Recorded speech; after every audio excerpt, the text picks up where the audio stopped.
சிலர் நினைக்கலாம் நம்மை உண்டாக்கின கடவுள் நம்ம பண்ற ஜெபங்களை நாம அவர்கிட்ட பேசுறதெல்லாம் கேட்பாரா, இதெல்லாம் உண்மையா அப்படின்னு சொல்லிட்டு வேதம் சொல்லுது பாருங்களேன். கர்த்தர் இஸ்ரவேல் புத்திரருக்கு முன்பாக அழித்த ஜாதிகளை பார்க்கிலும் யூதா எருசலேமின் குடிகளும் பொல்லாப்பு செய்யத்தக்கதாய் மனாசே அவர்களை வழி தப்பி போக பண்ணினான். இந்த மனாசே ராஜா ரொம்ப துன்மார்க்கமா மக்களை சரியான வழியில காட்டாம தீமைக்கு நேரம் நடத்துறாருங்க.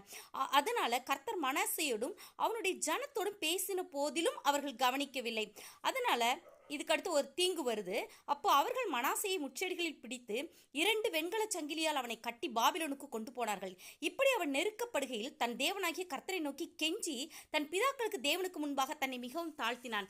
பாருங்களேன், நீ சரியில்லை, உன் ஜெபத்தை கேட்க மாட்டேன்னு அவர் சொல்லலை.